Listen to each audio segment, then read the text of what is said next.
Le coronavirus a changé nos habitudes de vie et de travail. Avant la pandémie, télétravailler n'était de loin pas un acquis pour de nombreuses entreprises. Depuis le 16 mars, la pratique est devenue une forte recommandation, voire une obligation. Alors c'est vrai, d'un côté, les avantages sont nombreux. Flexibilité, économie de déplacement, gain d'autonomie et de productivité. Mais d'un autre, entre les enfants à gérer, le lave-vaisselle à vider et la voisine à aider, la plage de travail n'est pas toujours toute simple à préserver et se pose aussi des questions financières. Quels frais peut-on se faire rembourser lorsque l'on travaille à la maison? Brian Wacker, Andrea Gringeri et Yann-Olivier Wicht vous proposent quelques éléments de réponse. Le fameux télétravail à la maison. Là, pendant ce confinement, je dois dire que j'ai eu ma dose. Le télétravail, je pense que ça correspond à beaucoup de personnes et à des envies de beaucoup de personnes. Absolument pas à mes envies. Ouais, pas aussi simple, pas aussi facile qu'il y paraît. En même temps, on se sent un peu seul, je pense, derrière l'ordinateur et on se sent pas vraiment faire partie de quelque chose. On l'a bien vécu, enfin, c'était assez positif. Pendant un mois, une bonne partie de la population s'est retrouvée coincée chez elle. Elle a découvert le télétravail, ses avantages et ses inconvénients. On a moins de distractions autour, on est tout seul chez soi, donc on a, à part le chat qui vient de temps en temps, c'est vraiment des réflexes de travail qui se sont mis en place et qui avancent presque aussi vite qu'en temps normal. On s'est juste réparti les espaces avec ma compagne qui, elle, est au-dessus. On s'organise quand il y a des conférences téléphoniques en simultané. Il y en a un qui va dans la chambre ou dans la cuisine pour être plus tranquille. Mais sinon, voilà, je suis sur la table à manger là et ça va très bien. Alors, l'important, c'est essayer de garder un rythme. Surtout, c'est ce qu'on s'est fixé depuis le début. Si on commence à se dérégler, à se coucher à 5h du mat et à se réveiller à 14h, on est complètement à l'ouest. Donc on essaye de garder un rythme, de continuer à se lever le matin un peu plus tard, parce qu'on gagne le temps de trajet forcément. Je me souviens plus de la dernière fois que j'ai fait le plein de ma voiture. Je sais pas combien j'ai pu économiser. Normalement, je faisais le plein une fois par semaine. Maintenant, je vais passer une fois toutes les 3 semaines ou tous les mois. Donc ça fait une sacrée économie. Ouais. Arnaud est responsable de la communication du club de hockey de Genève Servette.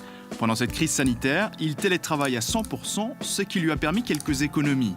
Mais on peut se poser la question des frais que ça a engendré. À part le café, que je vois plus maintenant à la maison plutôt qu'au bureau, pas énormément, non. C'est tout l'équipement standard qu'on avait déjà, que ce soit le Wi-Fi ou l'électricité. Hein. De toute façon, à la maison, il n'y a rien de plus qui a changé à ce niveau-là. Toutes les entreprises n'étaient pas préparées comme celle d'Arnaud. Certains travailleurs ont dû utiliser leurs ordinateurs personnels, ce qui pose quelques questions. Nicole de Serja est responsable du service juridique de la Société suisse des employés de commerce. Elle en a reçu un certain nombre. Il y a celui qui veut quasi se faire payer un nouvel ordinateur. Il y a celui qui n'ose rien demander parce qu'il est déjà tellement content de pouvoir encore travailler.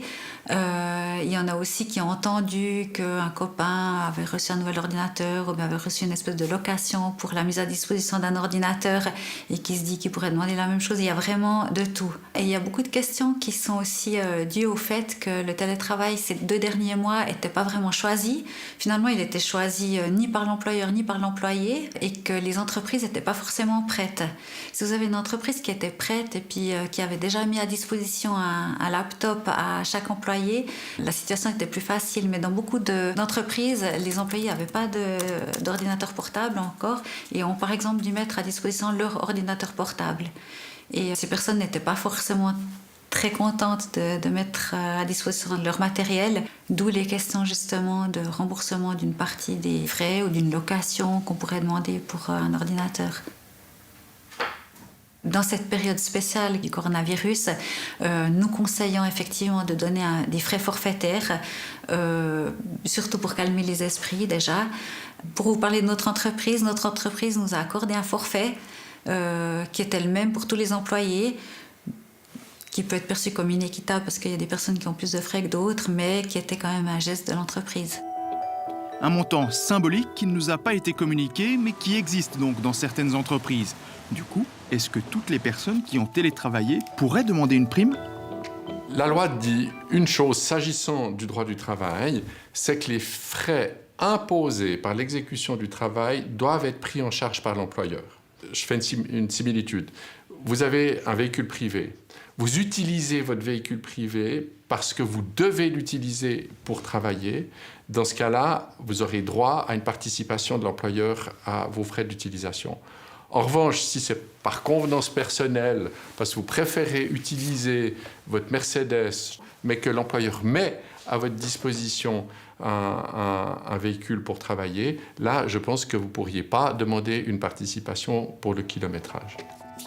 Si l'employé doit travailler à domicile, qu'il utilise son ordinateur personnel parce que l'entreprise ne peut pas lui en fournir un, alors il peut demander un dédommagement. Mais quid du loyer, de l'électricité, ce que l'entreprise peut économiser avec le télétravail?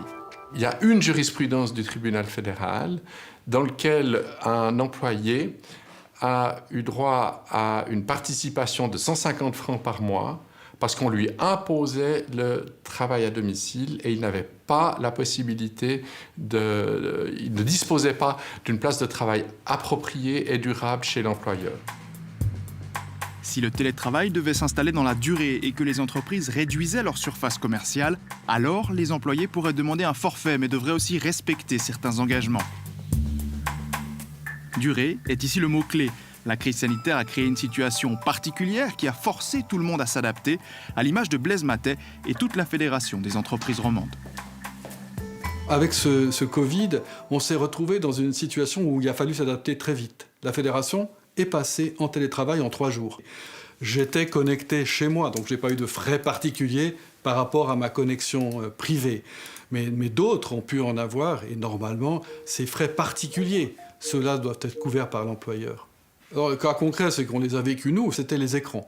Notamment dans le domaine de la sécurité sociale, nos gens travaillent avec 2 écrans. Ils en avaient un, souvent l'écran du portable qui n'est pas le plus facile à utiliser, et on a dû les équiper en écran. Alors bien sûr qu'on devrait aussi contrôler, en théorie, que l'employé a le local adéquat. L'employé, il trouve son compte. Je vous rappelle que les frais de déplacement, il les a plus. Donc, c'est gagnant-gagnant. Si vous voulez, il y a une sorte d'équilibre naturel qui se fait par l'instauration du télétravail. Maintenant, si ça peut permettre à l'entreprise d'avoir une meilleure rentabilité, j'ai toujours dit que, bien entendu, il faudrait que tout le monde puisse y participer. Donc, je ne vais pas changer de discours aujourd'hui, mais ça peut être une conséquence qu'on ne voit qu'à moyen ou long terme. Si le télétravail s'avérait donc plus rentable à terme, ce bénéfice pourrait aussi profiter aux employés.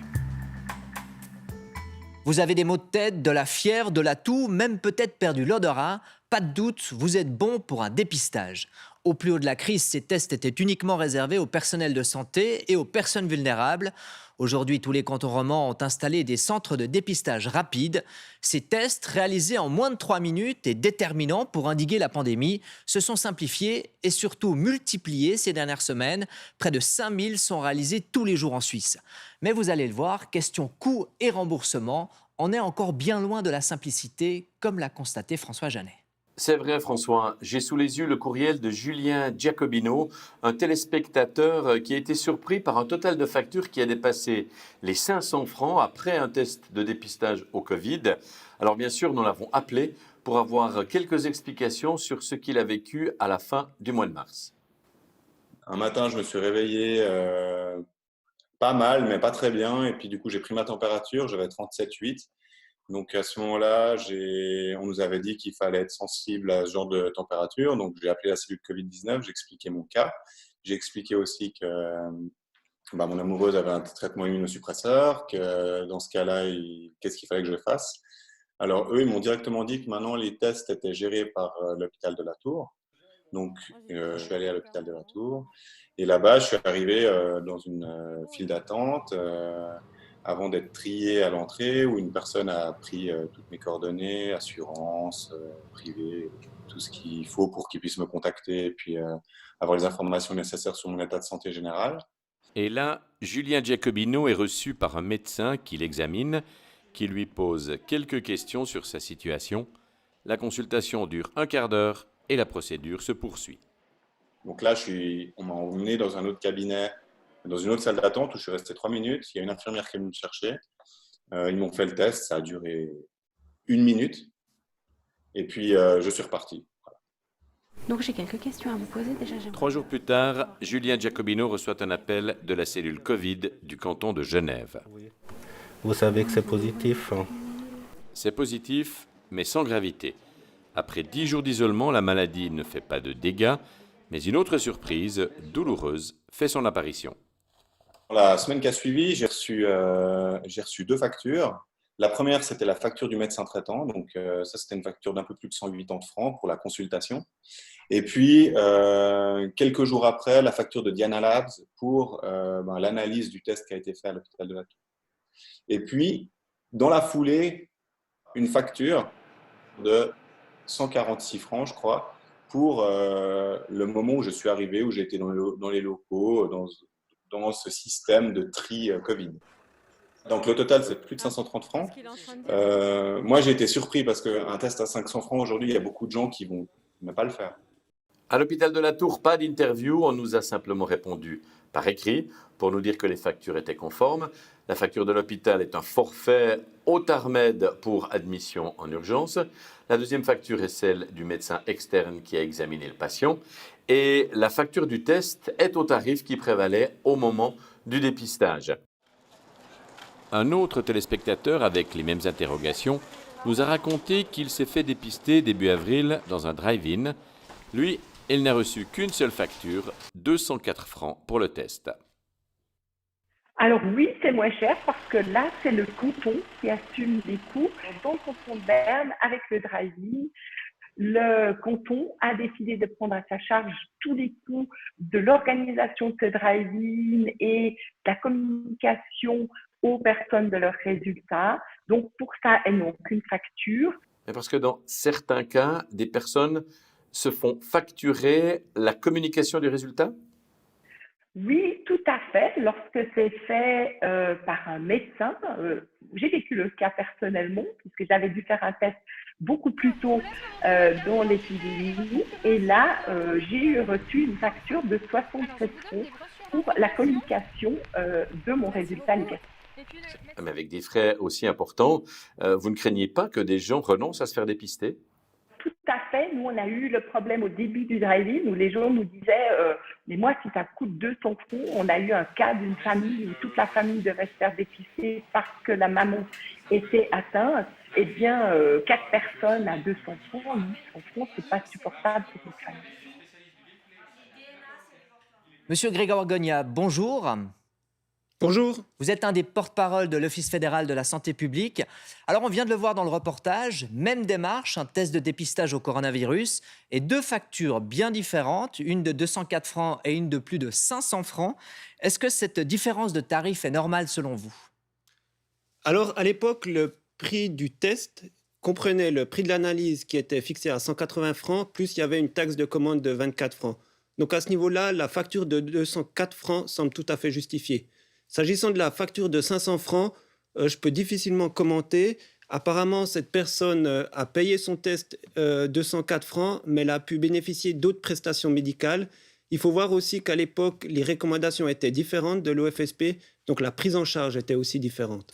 Mais dans les 2 cas, que ce soit une facture à plus de 500 francs ou une facture de 204 francs, que l'on pourrait éventuellement multiplier par 4 si toute la famille se fait tester, c'est la question du prix qui ressort.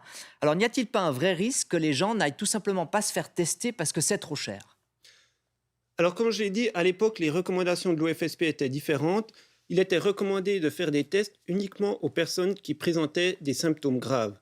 Aujourd'hui, les recommandations sont différentes. Aujourd'hui, toutes les personnes qui présentent des symptômes, qu'ils soient graves ou pas, peuvent se faire tester et il y a une prise en charge. Mais justement, est-ce que la tarification ne va donc pas juste un tout petit peu à l'encontre de la stratégie voulue par les autorités de généraliser ces tests de dépistage ? Alors jusqu'à fin avril, le prix du test donc, global était de 204 francs. Entre-temps, il a fortement diminué, donc presque de moitié. Et puis, maintenant, toutes les personnes qui présentent des symptômes ont droit à une prise en charge, soit par l'assurance maladie, soit par les cantons. Mais il n'y a pas de gratuité encore aujourd'hui.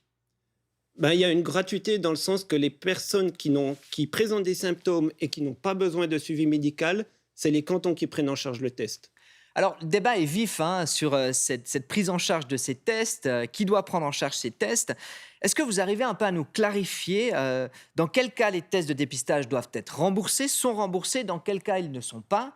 Qui rembourse quoi entre les assurances maladie, les cantons et l'assurance accident ? Alors, depuis le 22 avril, l'OFSP a élargi considérablement ses recommandations.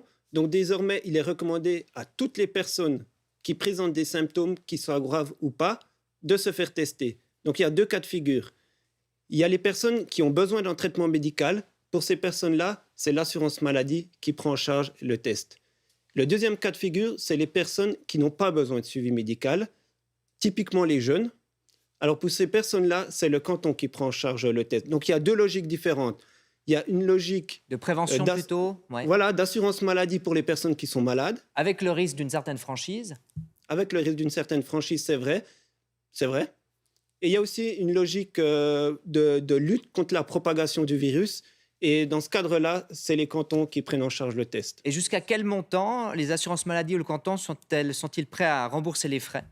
Alors aujourd'hui, le test à la charge de l'assurance maladie obligatoire est de 119 francs. Il y a 95 francs pour l'analyse, plus les 24 francs de cette taxe de commande.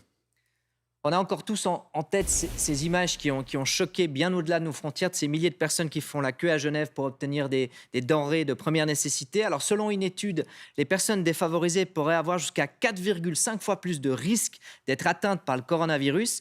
Est-ce qu'il n'y a pas là une obligation de santé publique de fournir des tests gratuits à ces personnes précarisées? Bon, c'est vrai que c'était des images très choquantes qui nous ont montré la détresse d'une partie de nos concitoyens. Ce que je peux dire, s'agissant du test pour le Covid-19, c'est que toutes les personnes qui présentent des symptômes, quelles que soient leurs conditions économiques, et que ces symptômes soient graves ou pas, ils ont droit à une prise en charge de leur test. Donc c'est soit par les cantons, quand il s'agit de lutter pour la propagation du virus, soit par l'assurance maladie obligatoire. Je vous remercie. Peut-être juste une dernière question. L'Agence américaine des médicaments a autorisé samedi un nouveau kit de dépistage qui peut être réalisé à domicile. Est-ce que c'est prévu aussi en Suisse? Nous n'avons pas d'informations à ce sujet. Merci beaucoup, M. Gonia. Depuis le début de la pandémie, il y a de nombreuses autres situations où la gratuité, ou du moins un allègement de charges, est demandé par solidarité. C'est le cas notamment pour les paiements des loyers de surface commerciale. À Genève, un accord a été trouvé entre les milieux immobiliers et les locataires qui a inspiré d'autres cantons. Mais parfois, même avec les meilleures intentions, on n'arrive pas forcément au soulagement escompté. Un petit artisan genevois n'est pas prêt de l'oublier. Malik Meli.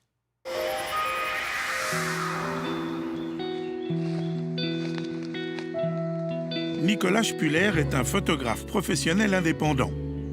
Début mars, après de longues recherches, il déniche enfin le local de ses rêves. Un bel atelier d'artiste au cœur de la campagne genevoise. Nicolas va pouvoir y pratiquer la photo sous toutes ses formes. Surtout du portrait. Et puis après, je fais aussi un petit peu d'objets, de pubs, des choses comme ça. Donc, je vais essayer aussi d'utiliser un petit peu le contexte, la lumière naturelle qui est assez belle. C'est en pleine nature, donc c'est assez chouette comme ambiance. Et puis alors, le loyer ici, c'est combien? 900 francs par mois. Un loyer tout à fait supportable tant que tout allait bien. Mais le redoutable coronavirus est passé par là. Je travaille aussi pas mal dans le secteur horloger et je crois que le 3-4 mars, j'ai reçu vraiment à la chaîne une série d'emails où tout était annulé jusqu'à fin juin. Donc, en fait, je pense que 100% de mes mandats photographiques sont arrêtés en 3 jours. Donc, en fait, vous vous êtes retrouvé sans revenus? Ouais. Plus de revenus, donc. Mais il faut quand même payer les 900 francs du mois de mars, puis les 900 d'avril. Comme des milliers de petits indépendants, Nicolas Spuller est pris au piège des loyers. Il y avait toute cette période où tous les indépendants, en fait, on était un petit peu en train de se demander qui avait droit à quoi, où on allait arriver. J'ai des copains qui avaient vraiment plus de revenus, qui ont une famille à charge, donc du coup, c'était... c'est assez stressant, je pense, quand même. Ouais. Heureusement, début avril, un accord est trouvé entre les milieux immobiliers et les défenseurs des locataires. Un accord pour soulager les finances des tout petits indépendants. Un accord signé sous la houlette du conseiller d'État Pierre Maudet, qui n'hésite pas à parler d'événements historiques. Ce qui est historique dans cet accord, c'est que pour une fois, dès le départ, on était d'accord sur l'idée que tout le monde avait à perdre. S'il n'y a plus personne pour louer des arcades, les pauvres bailleurs n'auront que les yeux pour pleurer. Et si, de leur côté, les locataires doivent entamer des procédures interminables devant les tribunaux, mais que ça se résout en 2024, ils n'y survivront pas, ils auront des frais énormes. Partant de là, c'est une approche pragmatique et c'est ça ce qui fait le caractère extraordinaire de cet accord. Donc vous étiez soulagé, là? Ouais. Vous vous êtes dit, c'est bon, on va m'aider. Ouais. C'était une bonne nouvelle. Je trouve que c'est une belle initiative à part ça. Sauf que côté démarche, ce n'est pas évident. Il faut d'abord aller chercher les formulaires à remplir sur le site de l'État de Genève. C'est un document qu'on télécharge, qu'on imprime, qu'on remplit, qu'on scanne et qu'on renvoie. C'était pas très clair pour moi, parce que c'est moi qui fais la demande, mais c'est le propriétaire qui l'envoie. Et puis c'est lui qui touche la subvention, donc moi je devais pas lui payer. Enfin voilà, donc je comprenne tout ça. Un peu compliqué, ouais. Que dit l'accord? D'abord qu'il s'applique aux indépendants dont le loyer n'excède pas 3 500 francs.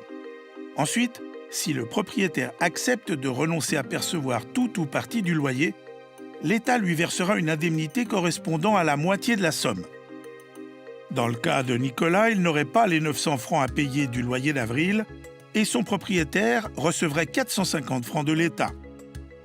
C'est marrant, dans cette période-là, je trouve que tout devient important. C'est justement une baisse de loyer d'un mois. C'est un peu... c'est un soulagement. Ouais. Parce que là, j'avais un peu grillé mes réserves. Donc, je suis arrivé vraiment où tout d'un coup, voilà, 100 francs, ça devient 100 francs. Et puis là, en l'occurrence, c'est 900. Donc, voilà. Donc, je revoyais ça un peu en me disant, waouh, ça, c'est bon. Malheureusement, un petit imprévu s'est glissé dans le raisonnement. Le propriétaire refuse de renoncer à son loyer. Seule une petite minorité de propriétaires refuse d'entrer en matière. Pour la Chambre immobilière genevoise, l'accord est quand même un vrai succès. Pour le mois d'avril, il y a, je crois, plus que 3000 demandes qui ont eu lieu. Il y a un taux d'acceptation des propriétaires qui est extrêmement élevé, puisqu'on a 92% de taux d'acceptation. Quelles sont les raisons qui sont avancées par les gens qui refusent d'entrer en matière, par les propriétaires qui refusent d'entrer en matière? Alors, le plus souvent, c'est une impossibilité pour le propriétaire. C'est bien souvent un petit propriétaire, peut-être même celui qui a développé l'activité dans l'arcade qu'il loue, mais qui aujourd'hui est à la retraite et qui fonde son deuxième pilier sur cette location et donc qui ne peut pas financièrement accorder une exemption de loyer, même s'il le souhaiterait. Ce sont aussi des propriétaires qui sont en litige avec leurs locataires, ça arrive. Voilà les cas les plus fréquents qu'on nous ait cités.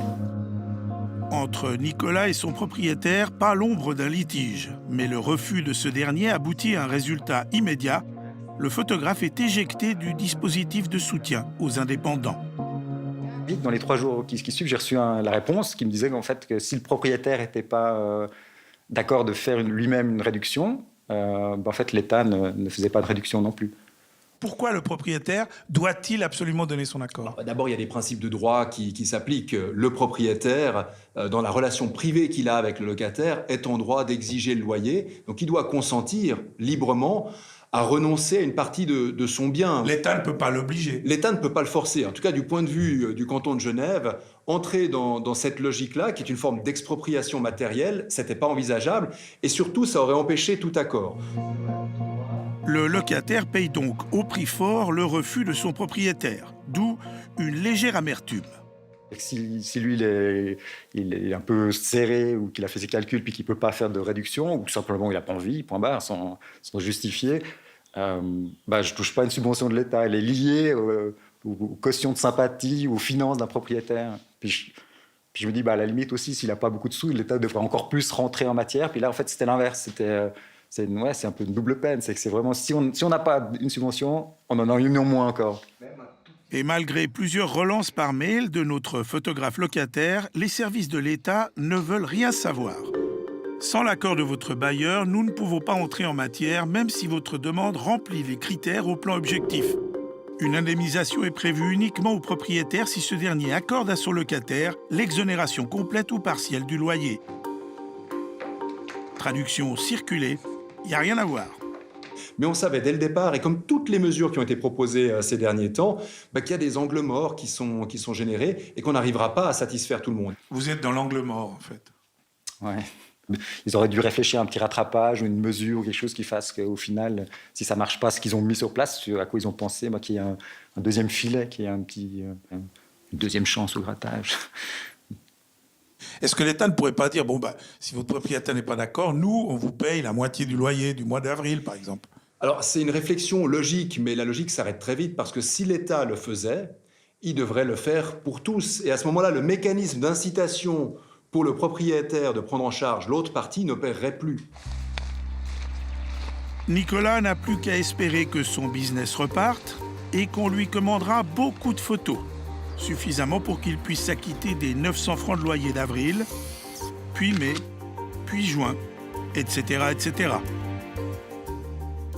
La Suisse sort petit à petit du confinement, mais ce n'est pas pour autant que les Suisses se ruent dans les magasins. On l'a dit la semaine passée, le climat de consommation est historiquement bas. Si ce coup de frein a pu conduire à des situations compliquées chez nous, il a provoqué des situations désastreuses ailleurs, comme au Bangladesh. C'est là que les grands noms du textile comptent sur plus de 2 millions d'ouvriers pour fabriquer leurs habits. Avec les annulations massives de commandes, ces petites mains de la mode sont plongées dans des situations parfois dramatiques. Un reportage de nos collègues de Kassensturz, adapté par Linda Bourget.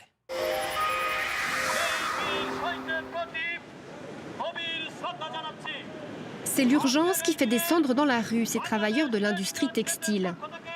Malgré l'interdiction des rassemblements, ils ont manifesté le 1er mai dernier à Dhaka, capitale du Bangladesh. Une journaliste locale les suit pour nos confrères de SRF. Là-bas, la première préoccupation, c'est le manque d'argent.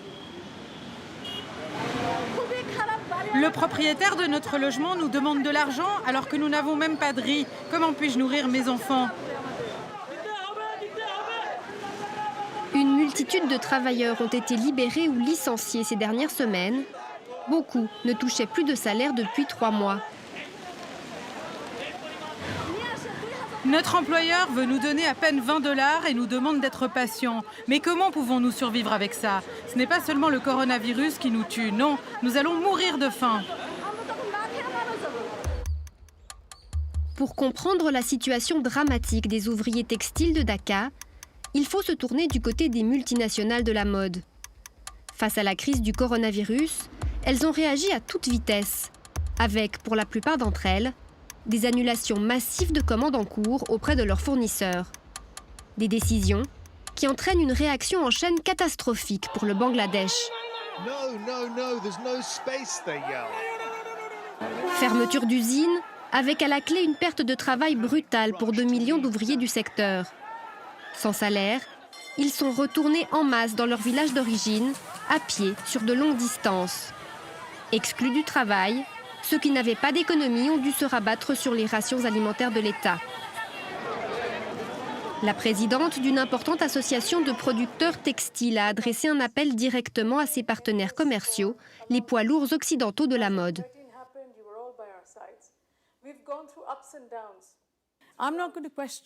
Je ne veux pas remettre en question vos décisions, mais j'en appelle à votre raison.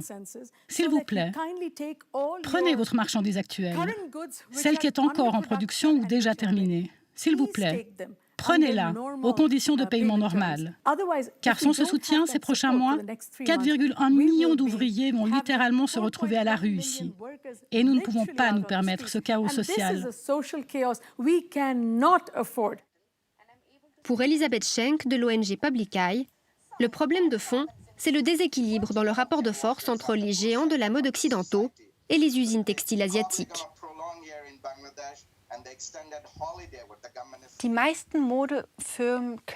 La plupart de ces entreprises peuvent payer la marchandise jusqu'à 3 mois après l'avoir reçue. Ils dictent les clauses des contrats, les fournisseurs doivent tout avaler. Cela les met dans une telle position de force que dans cette crise, ils peuvent simplement annuler leurs commandes sans que les fournisseurs aient leur mot à dire. Les fournisseurs, eux, doivent gérer la marchandise qui leur reste, les coûts de la matière première et les coûts du travail. Au début de la crise, de nombreux géants du textile ont annulé massivement les commandes en cours. Plusieurs de ces entreprises refusent simplement de payer les vêtements déjà produits à leur demande au Bangladesh. Des informations compilées par l'Organisation de défense des travailleurs WRC le montrent. Toute une série d'entreprises, parmi lesquelles C&A, Gap ou Bestseller, ne garantissent pas à ce jour de payer l'entier des commandes existantes. D'autres le font après avoir été mises sous pression. Que les entreprises s'engagent publiquement à payer pour des commandes déjà réalisées, c'est le strict minimum. C'est triste qu'il faille la pression de la population pour qu'ils le fassent. Maintenant, est-ce que c'est suffisant ? C'est une autre histoire, car nous ne savons pas s'ils vont effectivement honorer leurs engagements.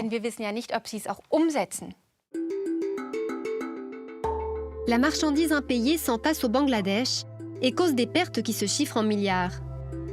Les plus durement touchés sont les travailleurs. L'aide d'urgence mise en place par le gouvernement n'atteint qu'1 mois de salaire et les allocations de chômage, si elles sont payées, ne suffisent pas pour vivre. Conséquence inquiétante de cette crise, les ouvriers retournent dans les usines alors que le taux d'infection du coronavirus est encore en train de grimper.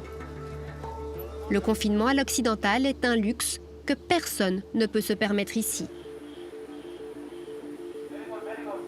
Ces images exclusives montrent l'intérieur d'une importante usine du sud de Dhaka qui travaille entre autres pour H&M ou pour Decathlon.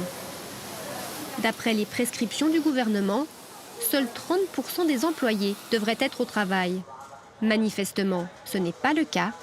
La pression est trop grande, comme le confirme ce manager.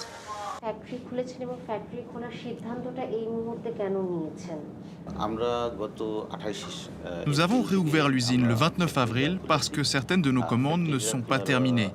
Et surtout parce que nous ne voulons pas perdre les nouvelles commandes de nos acheteurs à l'avenir.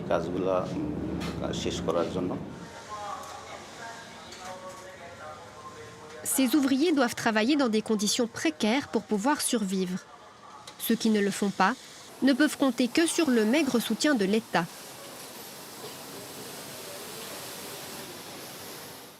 Syndicaliste, Kalpona Akhter s'occupe de beaucoup d'ouvriers qui se retrouvent en situation d'urgence. Ce sont les ouvriers qui perdent le plus. Ils perdent leur job, ils perdent leur argent. Ne pas avoir d'argent, ça veut dire ne pas manger. Je le répète sans cesse, même si les entreprises du secteur ne peuvent pas passer de commandes en ce moment, elles peuvent apporter une aide financière à notre pays. Quand cette pandémie sera terminée, elles auront à nouveau besoin de nous. Nous produisons leurs habits, alors maintenant, elles devraient se comporter de manière responsable. Pour savoir exactement ce qu'il en est, SRF a interpellé les géants mondiaux de la confection, ainsi que des grandes enseignes suisses. À quel point prennent-ils au sérieux leurs responsabilités envers leurs fournisseurs ? Que font-ils pour assurer la subsistance des millions d'ouvriers qui travaillent pour eux dans des pays asiatiques ? Est-ce qu'ils paient l'entier de la marchandise commandée ? Ont-ils annulé des commandes en cours ? Contribuent-ils à compenser les pertes de salaire des ouvriers ? Réponse : aucun engagement financier concret. L'essentiel des grandes entreprises renvoie à des initiatives de la branche actuellement en préparation, insuffisant pour Elisabeth Schenk.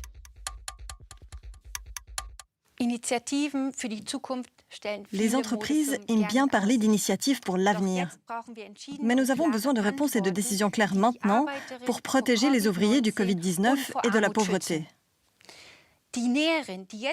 Ces initiatives, ce n'est pas ce qui va remplir l'estomac de la couturière qui attend encore son salaire du mois de mars et qui doit compter sur l'aide alimentaire. Dans les réponses obtenues par Kassensturz, je ne vois pas d'engagement de grandes entreprises à payer les salaires de mars, avril, mai, juin et juillet à leurs sous-traitants.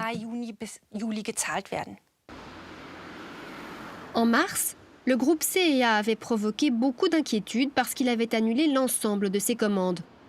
CEA répond que la critique est dépassée et promet des améliorations constantes. La plupart des contrats suspendus seront repris et payés. Les décisions seront prises en accord total avec les fournisseurs. Réponse similaire du côté de Best Seller qui détient notamment les marques Only, Jack & Jones ou Vero Moda.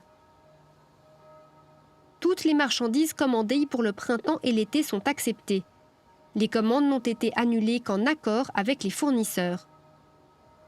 Mais que signifie en accord quand le rapport de force entre grandes entreprises et fournisseurs est aussi déséquilibré ? Si les grands noms de la mode occidentale ne modifient pas leur politique, des heures sombres attendent les ouvriers textiles de Dhaka. Les États-Unis sont le pays le plus durement frappé par la crise sanitaire. Mais on le sait, l'Amérique ne manque jamais de ressources lorsqu'il s'agit de s'évader. Elle peut compter sur son usine à rêve d'Hollywood, ses grands parcs d'attractions ou encore, depuis l'été passé, sur ses repas euphorisants, une spécialité californienne où chaque plat est infusé au cannabis. Après le déjeuner sur l'herbe, le déjeuner à l'herbe. Une soirée où tous les éléments sont réunis pour un dîner réussi. Un cadre agréable, des invités de bonne humeur et une nourriture gastronomique. Et surtout, l'ingrédient phare. Il y a 10 mg de THC, 10 mg de CBD et il y a aussi des terpènes. Et on vous servira environ 3 décis de vin. THC, CBD, terpènes, ce sont les composants du cannabis.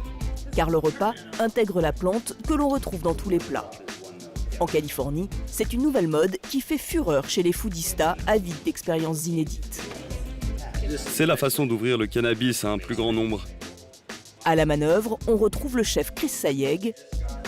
La veille du dîner, il est déjà en cuisine pour s'assurer que tout sera parfait. Did you get the cookie crumble yet? No, I haven't pulled that Okay. yet. Au programme, un menu à 8 services avec tartare de thon, tortellini au lapin, pièces de bœuf, pêche au chocolat blanc et pudding au caramel et bacon. Il s'agit pour le chef Sayegh d'offrir une expérience gustative à laquelle se rajoute l'effet planant du cannabis. Car les plats contiennent du THC, la molécule psychotrope de la marijuana. Il faut apprendre à doser, à homogénéiser. Sinon, une personne peut avoir dans son assiette une grande quantité de THC et planer complètement, alors que la personne à côté n'aura rien. Vous ne voulez pas de ce déséquilibre. Pour mieux contrôler les effets, les desserts ne contiennent pas de THC mais du CBD, une autre molécule du cannabis qui n'est pas psychoactive mais simplement relaxante. Elle est incorporée à l'avance, contrairement au THC qui lui sera rajouté directement au moment de la dégustation. Le jour J, les clients ont la possibilité de choisir leur dosage, c'est pour ça que le THC n'est incorporé qu'à la dernière minute, sous forme d'huile, sans goût particulier. Chacun le métabolise de manière différente. C'est très difficile de donner les mêmes doses à tout le monde et qu'ils ressentent les mêmes effets. Pour parfaire l'expérience, les composants aromatiques du cannabis, les terpènes, sont utilisés pour parfumer l'air comme des huiles essentielles, mais avec un côté un petit peu plus spectaculaire. Au fil de la soirée, l'ambiance se réchauffe, les effets du cannabis se font visiblement sentir chez les convives. C'est un sentiment très agréable. Pas comme une brique qui vous fracasse la tête et vous passez la soirée allongé sur le canapé. Les clients ont payé 200 francs pour ce repas au cannabis, mais apparemment, cela valait le coup. L'expérience gastronomique en elle-même est de haute qualité. Vous y ajoutez le THC et vous en profitez encore plus. C'est plus drôle. Ça vous rend plus sociable. En Californie, le cannabis à usage récréatif est légal depuis plus d'1 an. Les publicités ont fleuri le long des rues, tout comme les magasins spécialisés. Mais la tendance, c'est désormais le cannabis alimentaire. Et pas seulement, préparé par des grands chefs. C'est ici, à Santa Cruz, petite ville balnéaire pas loin de San Francisco, que la famille Furtado a installé sa production. Welcome to Big Pete's Treats. Come on in. Chez Big Pete, on fabrique des biscuits au chocolat et la recette nécessite un ingrédient bien particulier. Là, vous avez notre ingrédient secret, notre canna-beurre. C'est authentique. De nombreuses sociétés mélangent juste de l'huile à leurs produits alimentaires. Nous, on aime le faire à l'ancienne. Un vrai produit au beurre de cannabis. Le beurre de cannabis est infusé directement ici, dans cette grande cuve. L'odeur qui s'en échappe à l'ouverture est presque suffisante pour vous rendre immédiatement euphorique. On commence par sélectionner les bourgeons qu'on fait tremper dans l'eau. On y mélange le beurre et voilà notre super canna-beurre. Le canna-beurre remonte à la surface, on l'enlève avec un écumoire et c'est comme ça qu'on fabrique notre beurre. Le beurre est ensuite incorporé dans les biscuits pour que chaque gâteau contienne 10 mg de THC, l'équivalent du repas gastronomique de Chris Sayegh. Nous rajoutons aussi du beurre classique pour avoir précisément cette dose de 10 mg. Nous connaissons exactement la puissance de notre canna-beurre et nous savons combien de grammes de beurre il y a dans chaque biscuit. Les biscuits sont vendus par paquet de 10 pour 20 $ le paquet. Et la qualité de la plante est essentielle pour le fabricant. Dans cette ferme de Los Angeles, les plants de cannabis sont choyés dès les premiers moments. C'est la première étape. On prend les greffons, on les trempe, puis on les plante ici pour environ 2 semaines jusqu'à ce que le clonage prenne. On a plus de 40 espèces différentes et on en fabrique des nouvelles en permanence. On prend des plantes mâles qu'on croise avec des femelles pour essayer d'avoir différentes caractéristiques. Ça peut influer sur le goût, les saveurs et la rapidité de la pousse. Ni engrais, ni pesticides, tout doit pousser naturellement, avec juste un peu d'eau, quelques nutriments et beaucoup de lumière. Les plantes sont ensuite récoltées, séchées, puis triées. On va enlever les feuilles sèches et les mettre de côté. La fleur, elle va aller ici dans ces sacs étiquetés. Et toutes les différentes variétés seront envoyées pour être testées, puis emballées et vendues. Tout est fait à la main pour préserver la qualité du produit, ce qui, avec les frais d'électricité, explique le coût élevé. 1 kilo de cannabis se vend environ 6 700 francs. Mais les choses ne s'arrêtent pas là, et pour la suite, il faut aller à Las Vegas, à 4 heures de route de Los Angeles. Non loin des casinos et des néons, cette entreprise s'est spécialisée dans l'extraction du cannabis.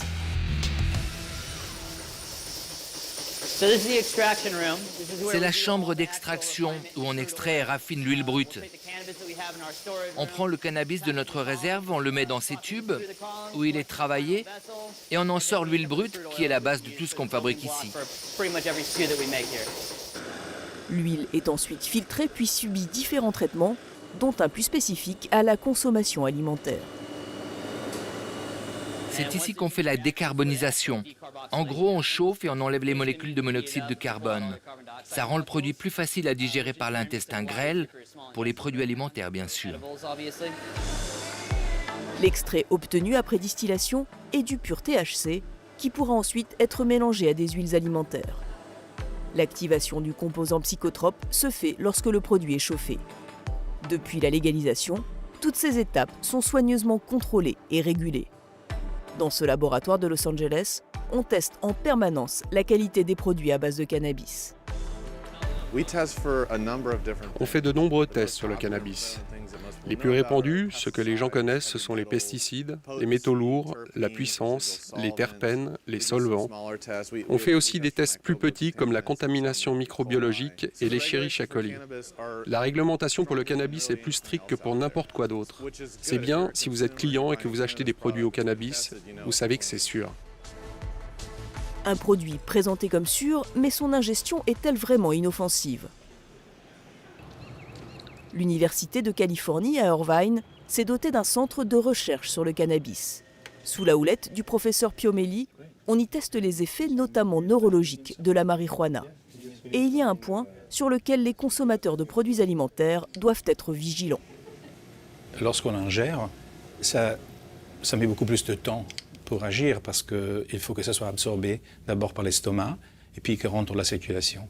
Tandis que lorsqu'on fume, le cannabis il passe rapidement dans la circulation et donc rapidement il arrive au cerveau. Donc l'effet, ce n'est pas vraiment un effet de qualité, mais de quantité et de temps. Faire attention à ne pas consommer trop de cannabis alimentaire trop rapidement. L'effet le plus important se fait ressentir au bout de 2 heures environ. Mais cela n'entame pas l'enthousiasme des consommateurs pour cette nouvelle tendance. Dès cette année, des restaurants consacrés au cannabis devraient ouvrir à Los Angeles. De quoi faire grossir encore un peu plus le business de la marijuana, qui devrait générer aux États-Unis 40 milliards de dollars d'ici l'année prochaine.